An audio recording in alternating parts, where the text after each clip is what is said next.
Hello students. आज हम class 9th के हिंदी गद्य खंड से पाठ 1 दो बैलों की कथा नामक कहानी का अध्ययन करेंगे। इस कहानी के रचनाकार हैं मुंशी प्रेमचंद जी। यह कहानी का पहला भाग है। सबसे पहले हम मुंशी प्रेमचंद जी के जीवन के बारे में जान लेते हैं। 31 जुलाई 1980 को बनारस के एक छोटे से गांव लमही में प्रेमचंद जी का जन्म हुआ था। प्रेमचंद जी एक छोटे और सामान्य परिवार से थे। उनके दादाजी गुरु सहाय राय जो पटवारी थे और पिता अजायब राय जो पोस्टमास्टर थे। प्रेमचंद जी जब 8 वर्ष के थे तभी गंभीर बीमारी से उनकी माता का देहांत हो गया था। बहुत कम उम्र में माताजी के देहांत हो जाने से मुंशी प्रेमचंद जी को बचपन से ही माता पिता का प्यार नहीं मिल पाया। सरकारी नौकरी के चलते पिताजी का तबादला गोरखपुर हुआ और कुछ समय बाद पिताजी ने दूसरा विवाह कर लिया। सौतेली माता ने कभी प्रेमचंद जी को पूर्ण रूप से नहीं अपनाया। उनका बचपन से ही हिंदी की तरफ एक अलग ही लगाव था, जिसके लिए उन्होंने स्वयं प्रयास करना प्रारंभ किया और छोटे छोटे उपन्यास से इसकी शुरुआत की। अपनी रुचि के अनुसार छोटे छोटे उपन्यास पढ़ा करते थे।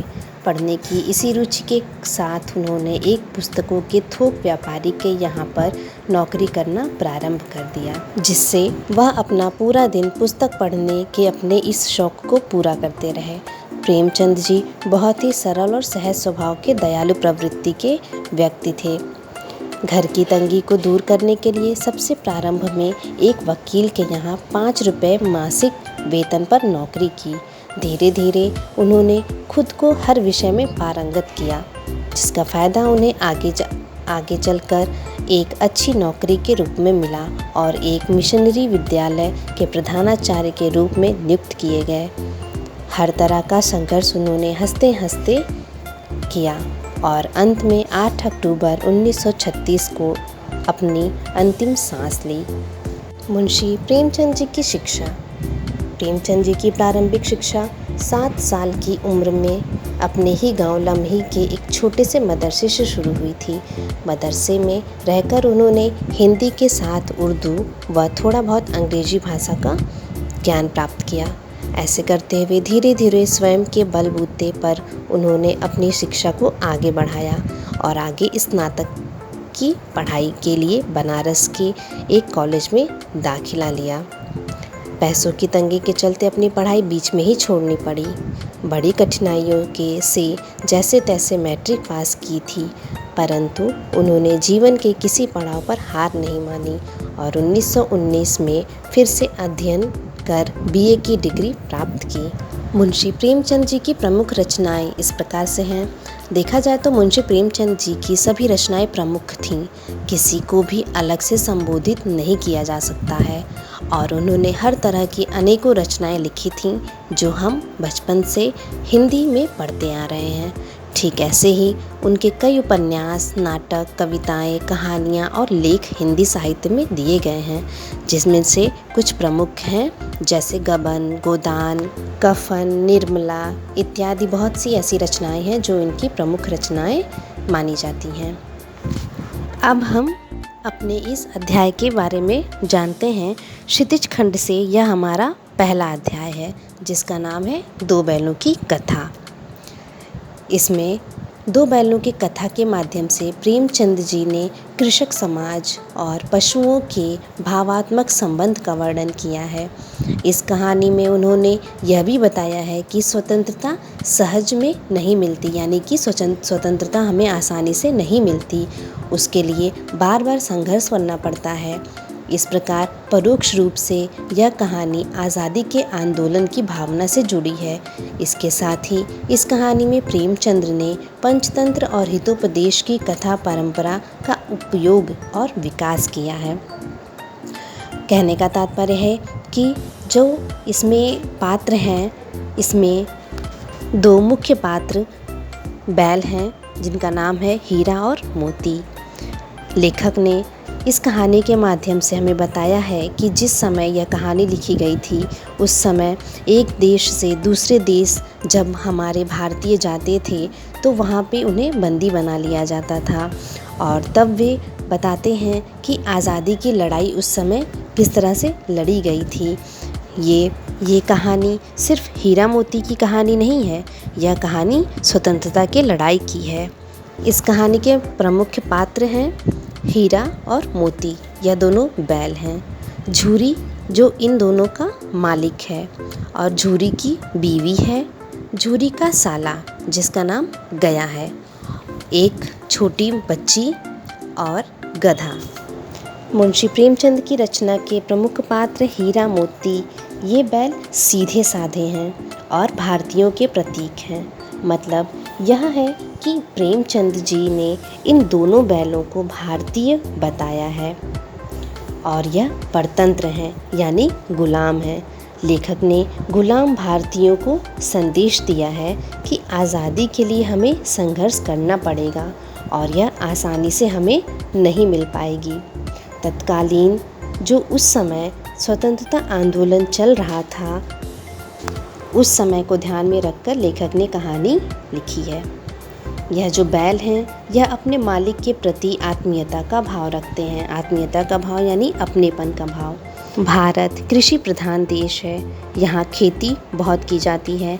किसान अपने जानवरों से कितना प्यार करता है और जानवर भी अपने मालिक से बहुत प्यार करते हैं, और उनके बारे में यह कहानी है। तो शुरू करते हैं कहानी। जानवरों में गधा सबसे ज़्यादा बुद्धिहीन समझा जाता है। हम जब किसी आदमी को परले दर्जे का बेवकूफ़ कहना चाहते हैं तो हम उसे गधा कहते हैं। गधा सचमुच बेवकूफ़ है, या उसके सीधेपन, उसकी निरापद सहिष्णुता ने उसे यह पदवी दे दी है, इसका निश्चय नहीं किया जा सकता। गायें सींग मारती हैं, ब्याई हुई गाय तो अनायास ही सिंघनी का रूप धारण कर लेती है। कुत्ता भी बहुत गरीब जानवर है, लेकिन कभी कभी उसे भी क्रोध आ ही जाता है, किंतु गधे को कभी क्रोध करते नहीं देखा। जितना चाहो गरीब को मारो, चाहे जैसी खराब सड़ी हुई घास सामने डाल दो, उसके चेहरे पर कभी असंतोष की छाया भी न दिखाई देगी। बैसाख में चाहे एकाध बार कुलेल कर लेता हो, पर हमने तो उसे कभी खुश होते नहीं देखा। उसके चेहरे पर एक विषाद स्थायी रूप से छाया रहता है। सुख दुख हानि लाभ किसी भी दशा में उससे बदलते नहीं देखा। ऋषियों मुनियों के जितने गुण हैं वे सभी उसमें पराकाष्ठा को पहुंच गए हैं, पर आदमी उसे बेवकूफ़ कहता है। कहने का तात्पर्य है कि यहाँ पर गधे के बारे में कहा जा रहा है कि उसे हम बेवकूफ़ कहते हैं, क्योंकि वह या तो उसे लाभ हो या हानि हो, या कुछ अच्छा हो या बुरा हो, उसे कभी कोई फ़र्क नहीं पड़ता है। सद्गुणों का इतना अनादर कहीं नहीं देखा। कदाचित सीधापन संसार के लिए उपयुक्त नहीं है। देखिए ना, भारतवासियों की अफ्रीका में क्या दुर्दशा हो रही है। क्यों अमेरिका में उन्हें घुसने नहीं दिया जाता। बेचारे शराब नहीं पीते, 4 पैसे कुछ समय के लिए बचा कर रखते हैं, जी तोड़कर काम करते हैं, किसी से लड़ाई झगड़ा नहीं करते, 4 बातें सुनकर गम खा जाते हैं, फिर भी बदनाम है। कहा जाता है वे जीवन के आदर्श को नीचा करते हैं। अगर वे भी ईंट का जवाब पत्थर से देना सीख जाते तो शायद सभ्य कहलाने लगते। जापान की मिसाल सामने है। एक ही विजय ने उसे संसार की सभ्य जातियों में गढ़ बना दिया। लेकिन गधे का एक छोटा भाई और भी है जो उससे कम ही गधा है, और वह है बैल। जिस अर्थ में हम गधे का प्रयोग करते हैं, कुछ उसी से मिलते जुलते अर्थ में बछिया के ताऊ का प्रयोग भी करते हैं। कुछ लोग बैल को शायद बेवकूफ़ों में सर्वश्रेष्ठ कहेंगे, मगर हमारा विचार ऐसा नहीं है। बैल कभी कभी मारता भी है, कभी कभी अड़ियल बैल भी देखने में आता है, और भी कई रीतियों से अपना असंतोष प्रकट कर देता है। अतएव उसका स्थान गधे से नीचा है। झूरी काछी के दोनों बैलों के नाम थे हीरा और मोती। दोनों पछाई जाति के थे। यह एक प्रजाति होती है जिस प्रजाति के ये दोनों बैल थे। देखने में सुंदर, काम में चौकस, डील में ऊंचे। बहुत दिनों साथ रहते रहते दोनों में भाईचारा हो गया था। दोनों आमने सामने या आसपास बैठे हुए एक दूसरे से मूक भाषा में विचार विनिमय करते थे। एक दूसरे के मन की बात कैसे समझ जाता था हम नहीं कह सकते। अवश्य ही उनमें कोई ऐसी गुप्त शक्ति थी जिससे जीवों में श्रेष्ठता का दावा करने वाला मनुष्य वंचित है। दोनों एक दूसरे को चाटकर और सूंघकर अपना प्रेम प्रकट करते। कभी कभी दोनों सींग भी मिला लिया करते थे, विग्रह के नाते नहीं, केवल विनोद के भाव से।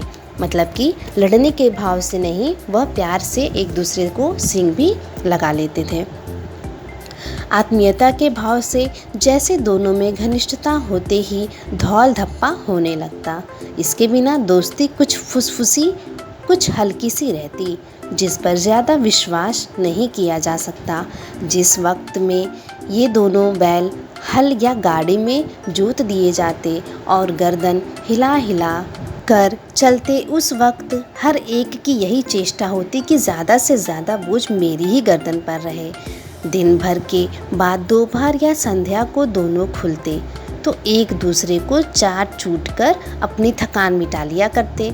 नान में खली भूसा पड़ जाने के बाद दोनों साथ उठते, साथ नान में मुंह डालते और साथ ही बैठते थे। एक मुंह हटा लेता तो दूसरा भी हटा लेता था। संयोग की बात, झूरी ने एक बार गोई को ससुराल भेज दिया। बैलों को क्या मालूम था वे भेजे जा रहे हैं, समझे मालिक ने हमें बेच दिया। अपना यूं बेचा जाना उन्हें अच्छा लगा या बुरा कौन जाने, पर झूरी के साले गया को घर तक गोई ले जाने में दांतों पसीना आ गया। पीछे से हाँकता तो दोनों दाएं बाएं भागते, पगहिया पकड़कर आगे से खींचता तो दोनों पीछे की ओर लगाते, मारता तो दोनों सींग नीचे करके हुकारते। अगर ईश्वर ने उन्हें वाड़ी दी होती तो झूरी से पूछते, तुम हम गरीबों को क्यों निकाल रहे हो? हमने तो तुम्हारी सेवा करने में कोई कसर नहीं उठा रखी। अगर इतनी मेहनत से काम न चलता था तो और काम ले लेते। हमें तो तुम्हारी चाकरी में मर जाना कबूल था। हमने कभी दाने चारे की शिकायत नहीं की। तुमने जो कुछ खिलाया वह सिर झुकाकर खा लिया। फिर तुमने हमें इस जालिम के हाथ क्यों बेच दिया? संध्या समय दोनों बैल अपने नए स्थान पर पहुँचे। दिन भर के भूखे थे, लेकिन जब नान में लगाए गए तो एक ने भी उसमें मुँह न डाला। दिल भारी हो रहा था। जिसे उन्होंने अपना घर समझ रखा था वह आज उनसे छूट गया था। यह नया घर, नया गांव, नए आदमी उन्हें बेगानों से लगते थे। दोनों ने अपनी मूक भाषा में सलाह की, एक दूसरे को कनखियों से देखा और लेट गए। जब गांव में सोता पड़ गया तो दोनों ने जोर मारकर पगहे तुड़ा डाले और घर की तरफ चले गए। पगहे बहुत मजबूत थे, अनुमान न हो सकता था कि कोई बैल उन्हें तोड़ सकेगा, पर इन दोनों में इस समय दूनी शक्ति आ गई थी। एक एक झटके में रस्सियां टूट गईं। झूरी प्रातःकाल सवेरे देखता है कि दोनों बैल चरनी पर खड़े हैं। दोनों की गर्दनों में आधा आधा गराव लटका रहा, घुटने तक पांव कीचड़ से भरे हैं और दोनों की आंखों में विद्रोह में स्नेह झलक रहा है। झूरी बैलों को देखकर स्नेह से गदगद हो गया, दौड़कर उन्हें गले लगा लिया। घर और गांव के लड़के जमा हो गए और तालियां बजा बजा कर उनका स्वागत करने लगे। गांव के इतिहास में यह घटना अभूतपूर्व न होने पर भी महत्वपूर्ण थी। बाल सभा ने निश्चय किया दोनों पशुवीरों को अभिनंदन पत्र देना चाहिए। कोई अपने घर से रोटियां लाया, कोई गुड़, कोई चोकर, कोई भूसी। इतने में ही झूरी की स्त्री ने बैलों को द्वार पर देखा तो जल उठी, बोली, कैसे नमक हराम बैल हैं कि एक दिन वहाँ काम न किया, भाग खड़े हुए। झूरी अपने बैलों पर यह आक्षेप न सुन सका। नमक हराम क्यों है? चारा दाना न दिया होगा तो क्या करते? स्त्री ने रोब के साथ कहा, बस तुम ही तो बैलों को खिलाना जानते हो और तो सभी पानी पिला पिला कर रखते हैं। झूरी ने चिढ़ाया, चारा मिलता तो क्यों भागते?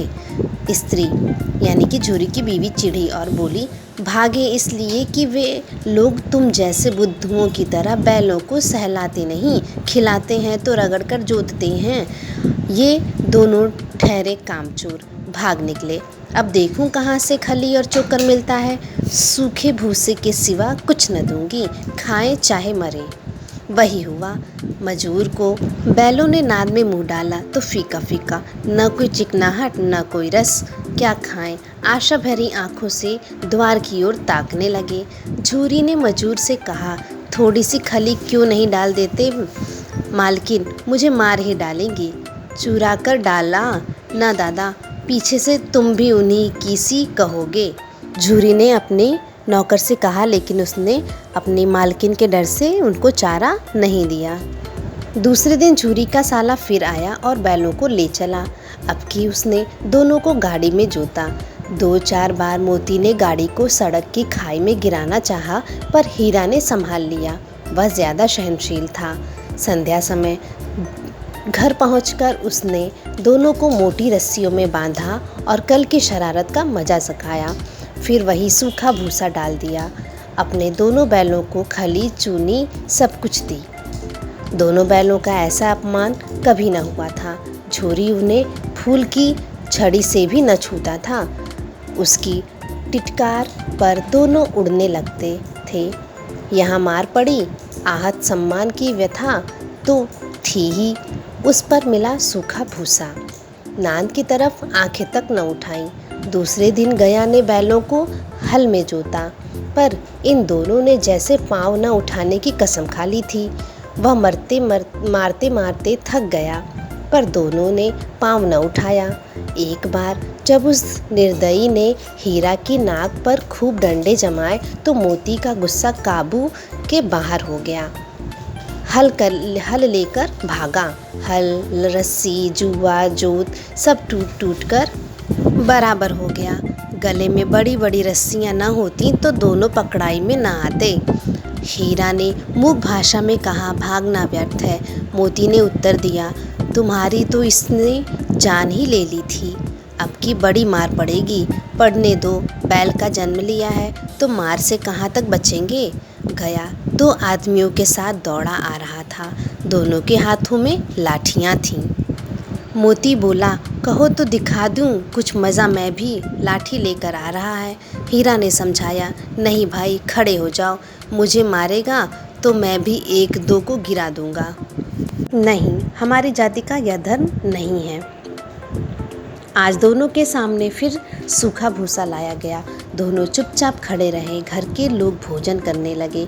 उस वक्त छोटी सी लड़की 2 रोटियां लिए निकली और दोनों के मुंह में देकर चली गई। उस एक रोटी से इनकी भूख तो क्या शांत होती, पर दोनों के हृदय को मानो भोजन मिल गया। यहाँ भी किसी सज्जन का वास है। लड़की भैरू की थी। उसकी माँ मर चुकी थी। सौतेली माँ उसे मारती रहती थी, इसलिए इन दोनों बैलों में उसे एक प्रकार की आत्मीयता हो गई थी। बच्चों, अब तक की कहानी में हमने देखा कि किस तरह से अपने प्यारे घर को छोड़ कर वह दूसरे के घर चले जाते हैं और वहाँ पर उन्हें भूख, प्यास, अपमान बहुत कुछ सहना पड़ता है और उनकी खूब पिटाई भी होती है। और वहाँ पर उन्हें एक छोटी बच्ची मिलती है जो उनके लिए रोटियां लेकर के आती है। इस कहानी का आगे का अंश हम अगले वीडियो में पढ़ेंगे कि इस कहानी में आगे क्या होता है। Thank you. Have a nice day.